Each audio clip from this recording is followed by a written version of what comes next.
Kolkata trainee doctor అత్యాచారం హత్య కేసులో నిందితుడు సంజయ్ రాయ్పై సీబీఐ జరిపిన పాలిగ్రాఫ్ టెస్టు సంచలన విషయాలు బయటకు వచ్చాయి.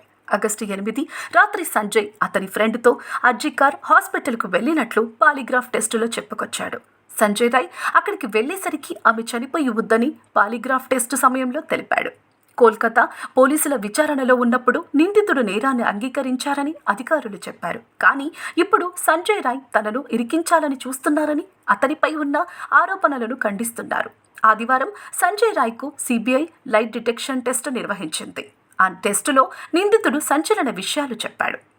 పాలిగ్రాఫ్ టెస్టులో సంజయ్ రాయ్ చెప్పిన విషయాలు: రాత్రి 11 గంటలకు మద్యం కోసం వారు హాస్పిటల్ నుంచి బయటకు వచ్చారు.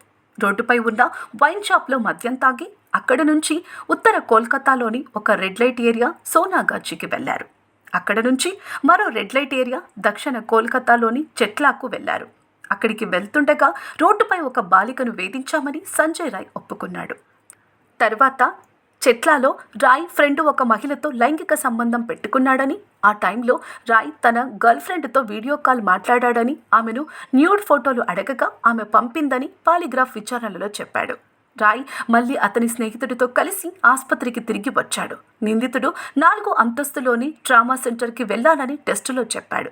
కానీ తెల్లవారుజామున 4:03 రాయ్ 3వ అంతస్తులోని సెమినార్ హాల్ సమీపంలోని కారిడార్కు వెళ్లటం సీసీటీవీ ఫుటేజ్లో రికార్డ్ అయింది. బాధితురాలపై లైంగిక వేధింపులకు పాల్పడి అక్కడి నుంచి కోల్కతా పోలీస్ అధికారి అయిన అనుపమ్ దత్తా స్నేహితుడి ఇంటికి వెళ్లాడు. బాధితురాలు నిద్రిస్తున్న సెమినార్ హాల్లోకి ప్రవేశించిన సంజయ్ రాయ్ ఆమెను గొంతు కోసి చంపాడని, నేరం జరిగే సమయంలో రాయ్ అతని ఫ్రెండ్తో కాల్ మాట్లాడాడని సీబీఐ తెలిపింది.